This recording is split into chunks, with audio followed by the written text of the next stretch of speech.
जब इतनी campaign mature हो जाती है तो हम कहते हैं कि अब इस लैंडिंग पेज पे मैंने बहुत ज्यादा ऑडियंस भेज दी है, ये पिछले 6 मंथ से चल रही है। अब मैं उस इंडिविजुअल यूआरएल की भी ऑडियंस बना सकता हूँ। ठीक है, जैसे मैंने टी शर्ट की ऐड चलाई है, सर्च ऐड। अब मैं टी शर्ट की कलेक्शन पे जाता हूँ और मैं जाके उसकी कस्टम ऑडियंस बनाता हूँ कि जितने लोग यहाँ पे आए और जिन्होंने बाय कर दिया उनको निकाल दो, जो बाकी बच गए उसकी कस्टम ऑडियंस बना दो। अब वो कस्टम ऑडियंस बन गई। आप सुन रहे हैं?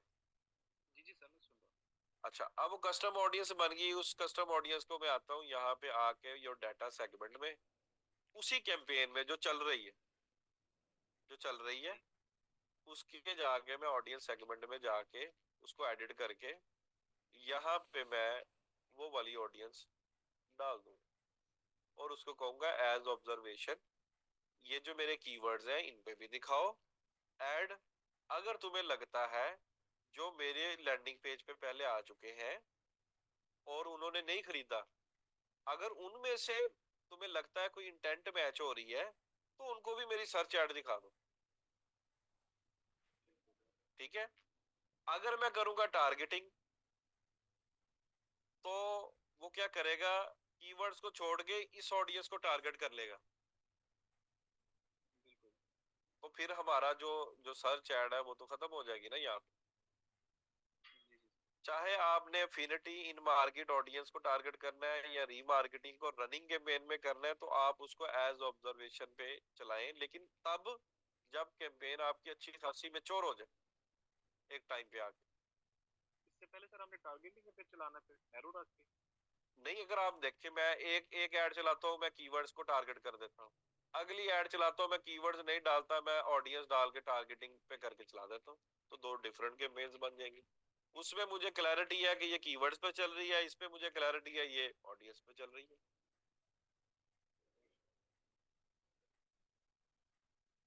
ठीक है जी। सही है सर।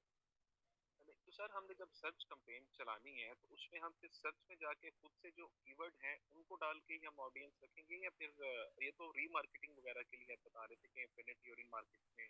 लेकिन हम अफिनिटी या इन मार्केट ये रीमार्केटिंग नहीं है, ये तो जो शॉर्ट टर्म और लॉन्ग टर्म जो इंटरेस्ट होते हैं वो वाली ऑडियंस है रियल टाइम में। जैसे मैं एक्टिव वियर की ऐड चला रहा हूँ, ट्रैक सूट है उसमें या ट्राउजर्स है, तो मैं एक अलग कैंपेन बनाता हूँ, मैं जाके यहाँ फिनिटी में जाके एक्टिव वियर को चूज करता हूँ और ऑप्शन ये रखता हूँ टारगेटिंग, तो मैं चला देता हूँ। कुछ जेनेरिक कीवर्ड्स में डाल देता हूँ यहाँ पे और मैं ऐड चला देता हूँ। अब वो क्या करेगा, अब वो उस ऑडियंस को फोकस करेगा। ठीक है, ये इन्फिनिटी में गया और यहाँ पे मैं इन मार्केट में करता हूँ, पैरल में ये। अब ये अलग कैंपेन है, इसको मैं टारगेटिंग पे चला, इसमें मैं कुछ जेनेरिक कीवर्ड्स डाल दूंगा यहाँ पे बस, और इसको चलाऊंगा। अब वो ऑब्जर्व करेगा कि एक्टिव वियर जो रियल टाइम में सर्च कर रहे हैं एक्टिव वियर की प्रोडक्ट, ठीक है, उस ऑडियंस को ये टारगेट करेगा, उनकी इंटेंट देखेगा इन कीवर्ड्स के साथ और उनको ऐड दिखाएगा। ठीक हो गया।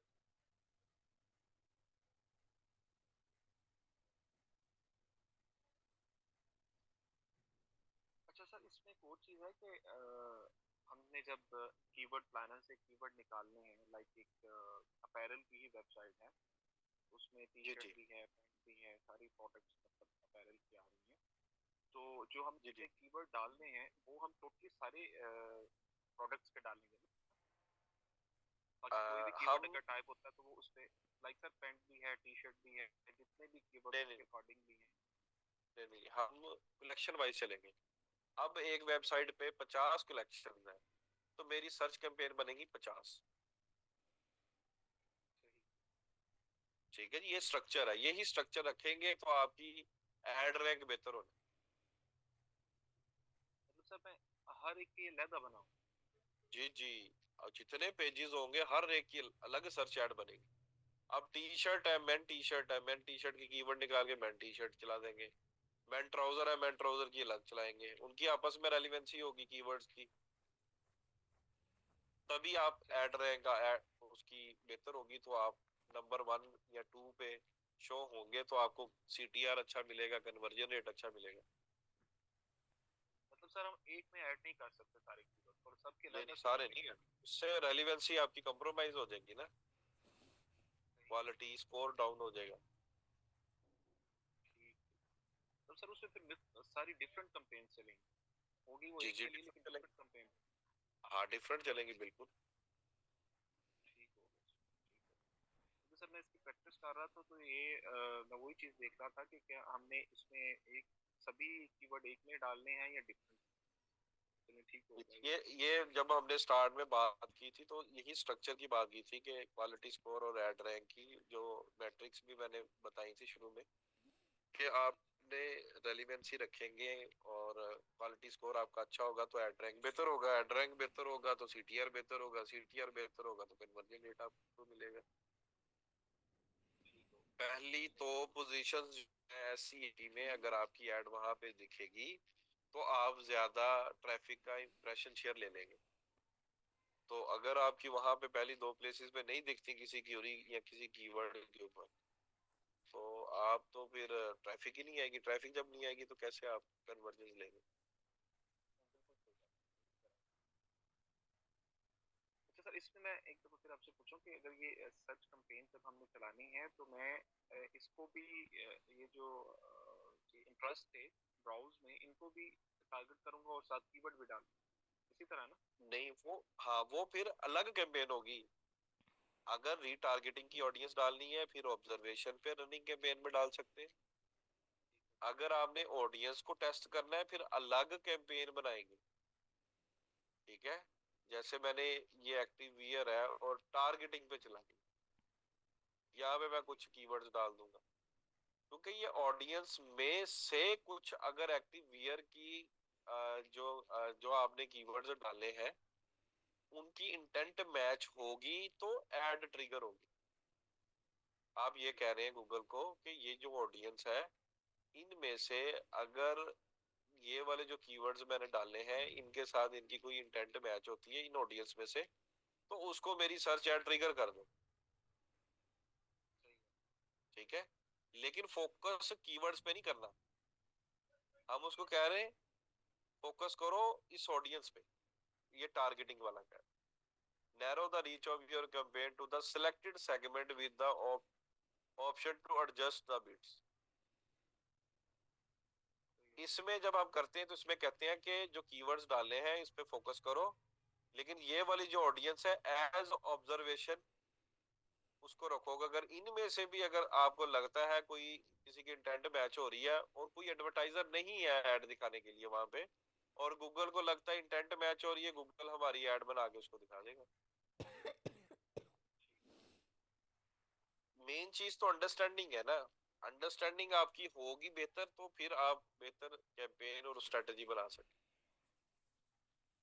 बिल्कुल सही सर, ये असल में गूगल थोड़ा सा जो है थोड़ा टफ है। जो फेसबुक की थी मॉड्यूल वो थोड़ा इजी था, वो तो उसी जी में जी, प्रैक्टिस भी होगी। गूगल में ये आके थोड़ा सा। गूगल में तो आप लोगों ने क्वेश्चंस किए ही बहुत कम है। मैं तो परेशान हो गया था कि ये क्वेश्चन थ्रो ही नहीं हो रहे थे आप लोगों की तरफ से। तो मेरे पिछले सर जितने बैचेस थे उन्होंने बड़े बड़े क्वेश्चंस किए हैं, बड़ा बड़ा उन्होंने पूछा है, तो मैं जो बताता गया हूँ वो एक लेक्चर गुजर गया है। आज के टॉपिक से रिलेटेड कोई क्वेश्चंस ही नहीं होते थे, पुराने ही होते थे फेसबुक की, कि सर ये बता दें ये बता दें। तो नहीं सर ये फेसबुक का ये मॉड्यूल इसमें नहीं है, गूगल में आके जो है वो थोड़ा टफ है, ये टाइम ज्यादा लेता है।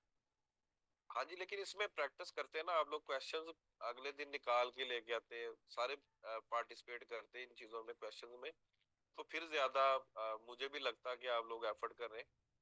मुझे गूगल में नहीं लग रहा कि बच्चों ने कोई क्यूरीज की हो, कोई टफ क्वेश्चंस किए हो बाकी बैचेस के, अगर मैं कंपेयर करूं।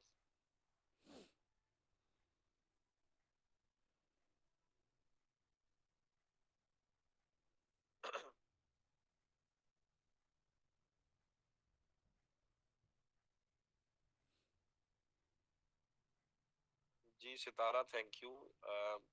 बस कोशिश ही है कि मैं इसी तरह डिलीवर करता रहूं और इसी पेशेंस के साथ।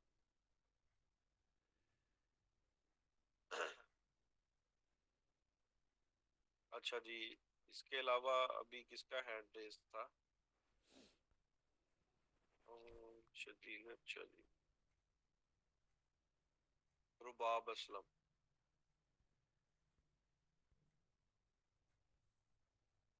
अस्सलाम वालेकुम सर। जी वालेकुम अस्सलाम। क्या हाल है सर? अल्हम्दुलिल्लाह जी, आप कैसी? जी अल्लाह का शुक्र। सर मेरा ये सवाल था कि हम जैसे कुछ वेबसाइट्स विजिट करते हैं ना, तो हमें बाद में खुद ही उनके नोटिफिकेशंस आते रहते हैं। जी जी, नोटिफिकेशन तो वो कहाँ आते हैं आपको? जी सर, जैसे गूगल में हमने सर्च किया है ना, जी तो जी। गूगल की तरफ से उस वेबसाइट का नोटिफिकेशन आता रहेगा, मेल नहीं आएगी। अच्छा, ये मैं गूगल पे क्या सर्च करूँगा, कहाँ नोटिफिकेशन आएगा? क्या सर्च करूँ इधर? जी मैं यहाँ पे सर्च करता हूँ best running shoes for man. ठीक है, ये सर्च कर ली।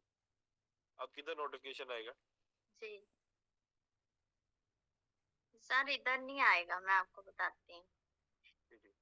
सर मीन्स के एक वेबसाइट को हमने सर्च कर लिया ना, उसको विजिट किया है, ठीक है, तो बाद चलिए। में दूसरे दिन हमें उसका नोटिफिकेशन, उसकी कोई ऑफर होगी या कुछ भी अच्छा, ये मैंने ये नया, उसने विजिट कोई ब्लॉग। अच्छा, ये विजिट किया, ये मेरे से पूछ रहा है कुकीज का। ठीक है, ये कुकीज को जी एक्सेप्ट करना है। ठीक है, ये इनकी कुकीज की पॉलिसी है, ये पूछ रहा है। अगर मैं डिक्लाइन जी कर दूंगा तो ये मुझे कोई भी नोटिफिकेशन नहीं भेजेगा। अगर मैं इसको एक्सेप्ट कर लूंगा तो ये कुकीज में इसका डाटा जो है, ये वेबसाइट का मेरे ब्राउजर की कुकीज में सेव हो जाएगा डाटा। ठीक है। जी ठीक है, अब मैं इसको अलाउ कर देता हूँ, ये देखे एक्सेप्ट कर लिया, ये हो गया एक्सेप्ट। अच्छा, अब किधर आएगी मुझे नोटिफिकेशन?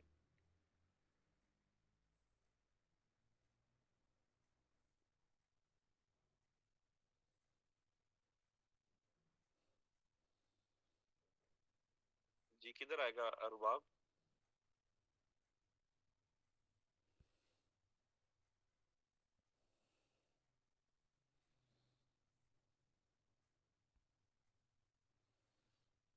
जी सर। जी जी, मैंने एक्सेप्ट कर ली कुकीज, अब कहाँ आएगी नोटिफिकेशन?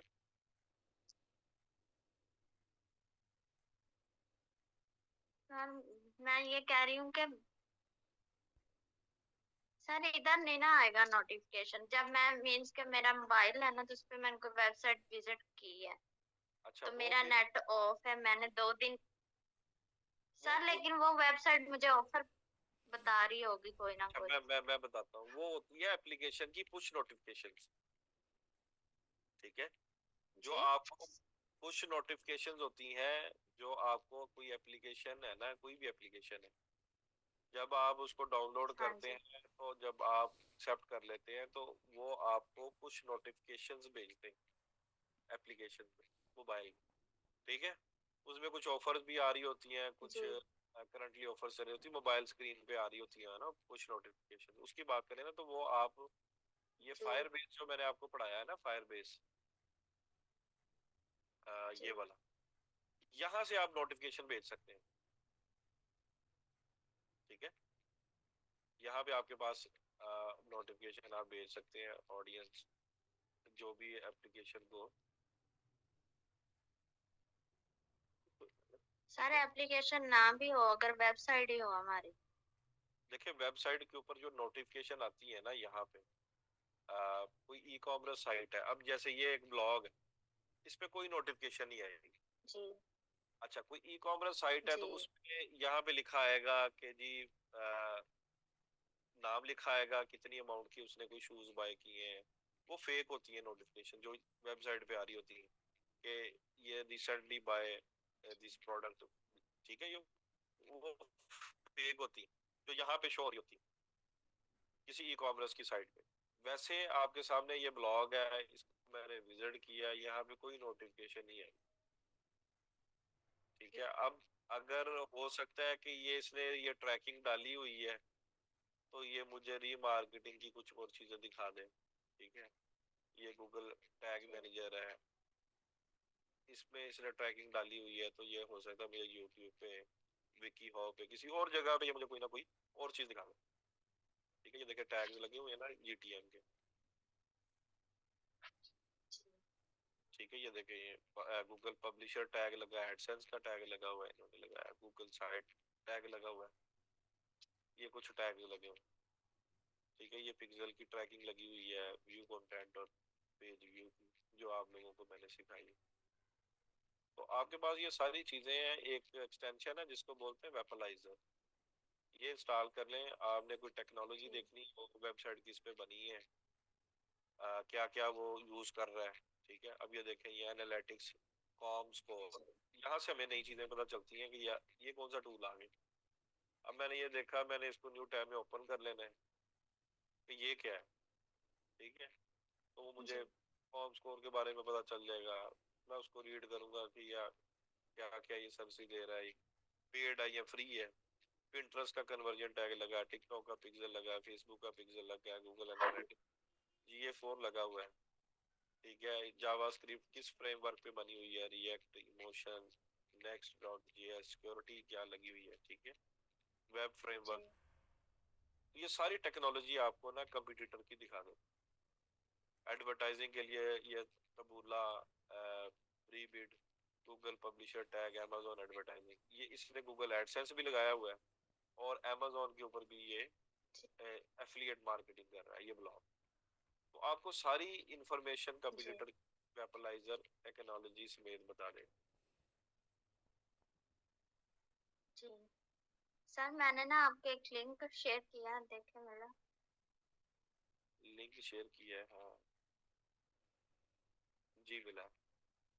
सर। ये ना मैंने ना जब आपसे प्री डोमेन का पूछा था ना, तो मैंने जी गूगल पे सर्च किया था कि प्री डोमेन वाली वेबसाइट, तो उधर ना ये आ रही थी ठीक है, जुगाड़। तो मैंने ना इसमें किया, लाइफस्टाइल अपनी शॉप का नेम एंटर किया, तो जी ये जी मुझे ना, मैंने और कुछ ना किया, छोड़ दिया, क्योंकि मेरी अपनी वेबसाइट थी, तो आपने कहा था वहां पे ना सब डोमेन का कर लें। जी जी। तो इन्होंने ना मुझे आज कॉल की है, ठीक है, मुझे कहते हैं आपने काम करना, आपने अपने प्रोडक्ट्स नहीं अपलोड की, तो मैं कहा मैं करूंगी। बस उन्होंने कहा कोई हेल्प की जरूरत होना तो आप उनसे पूछ। तो सर इन्हें क्या बेनिफिट है? ये आप फ्री डोमेन दी थी, अभी ये इनकी ना ये होस्टिंग की सर्विस होगी। ठीक है, इन्होंने आपको ये जी थोड़ी सी स्पेस दे के लिमिटेड और सब डोमेन क्रिएट करके आपको वेबसाइट दे दी। जब आपने थोड़ी प्रैक्टिस करके जब आना है, तो इनकी सपोर्ट मेंबर ने ही आपको होस्टिंग भेज देनी है और आपको एक डोमेन भेज देनी। अच्छा, होस्टिंग ऐसी प्रोडक्ट जी है जो रिकरिंग है। ठीक है, एवरी ईयर या एवरी मंथ आपको बाय करनी पड़ती है इसका प्लान। जो रिकरिंग प्रोडक्ट होती है उसमें लॉन्ग टर्म बेनिफिट है, यानी कि आज आपके पास 100 क्लाइंट है होस्टिंग का, और नेक्स्ट ईयर चले 80 रह गए, 20 चले गए, तो आप रिटेन कर रहे हैं। हो सकता है इस साल आप और मेहनत करें तो 200 पे ले जाए क्लाइंट्स। तो आपकी वो वन टाइम बिजनेस है, और उसमें आपको रिकरिंग पेमेंट्स मिलनी है, पैसे मिलने। तो सर ये इधर मैं इधर वेबसाइट पे इनकी काम कर लूं? नहीं, ये आपसे आपको प्रोडक्ट बेचेंगे ना, प्रोडक्ट बेच के फिर उन्होंने आपके लिए वो हेल्प आउट करना है। अगर आप उनसे कोई पेड सर्विसेज नहीं लेंगी या प्रोडक्ट नहीं लेंगी तो आपको हेल्प आउट नहीं करेंगे। जी ठीक हो गया, यही पूछना। ठीक है बाकी जी। सर एक और सवाल है यूट्यूब के हवाले से। जी जी पूछे। सर मैं ना मीन्स के MSc मैथ की है ना, तो मैंने जी जी यूट्यूब का अपना चैनल बनाया है जिसपे मैं मैथ पढ़ा सकूं। ठीक है। तो सर अगर मैंने उसे प्रमोट मीन के उधर, तो मेरे को प्रोडक्ट ही नहीं है, क्लासेस को टीच करूंगी घर ठीक है। पे ही और वो वीडियो अपलोड करूंगी, तो वो ठीक है, प्रमोट में कैसे करूंगी? आपने यूट्यूब एड्स? नहीं नहीं, पहले तो आप बताएं ना, आपकी नीच क्या है, आपने मैथ्स के बारे में वहाँ पे डिस्कस करना है। ठीक है, पहले तो जी आप सर, जैसे एफएससी है ना क्लास, जी अच्छा उससे रेलिवेंट उनको आपने मैथ। सबसे पहले कोई 20 चैनल्स की कंपटीटर की लिस्ट बनाई जो आप जी जैसा काम कर रहे हैं। ठीक है, जी वो निकाल के आपने एक्सेल की शीट बना लेनी है। फिर आपने अगला काम ये करना है कि उनके टॉपिक्स क्या हैं, वो टॉपिक्स निकाल लें, वो किन के ऊपर वीडियो बना रहे हैं। ठीक है, बैठ के आपने कोई एक वीक में कोई 6 महीने का काम कर लें। यूट्यूब का कोई भी सोशल मीडिया का प्लेटफॉर्म है, उसका एल्गोरिदम ये है, उसको चाहिए कंटेंट, और जिस फ्रीक्वेंसी के साथ आपने डालना है उसी फ्रीक्वेंसी के साथ अगर आप काम करेंगे तो आपका 1.5 से 2 महीने में चैनल मोनेटाइज हो जाए।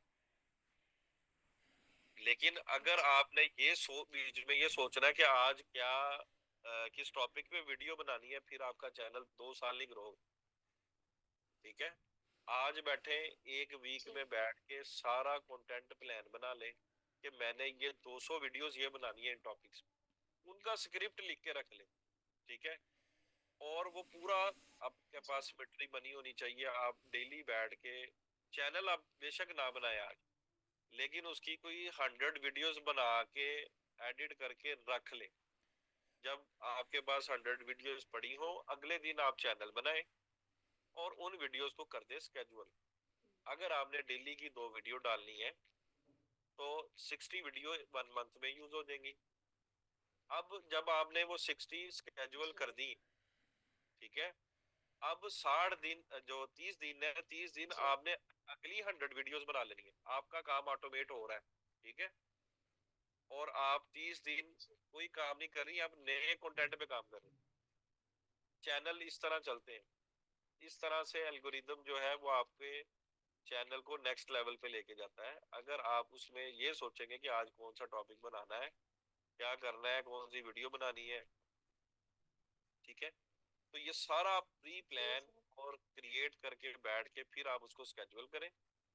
आपकी 200 वीडियोस के बाद चैनल जो है वो सजेशन में वीडियोस दिखाएगा इधर उधर, और आपके सब्सक्राइबर जो है वो हो सकता है 500 पर डे या 1000 पर डे इंक्रीज हो 200 वीडियोस के बाद। ठीक है, कोई भी काम जी करें सर। तो प्लान करें, और पूरा उसका रोड मैप रखें, फिर उसको स्टार्ट करें। टेस्टिंग के लिए कोई कोई भी जी काम, सर, मुझे आगे समझ बहुत। और जो काम शुरू करें जी उसको कभी भी छोड़े ना। ठीक है, जब आप छोड़ेंगे, चेंज जी करेंगे, एनर्जी भी वेस्ट, पैसा भी वेस्ट, टाइम भी वेस्ट।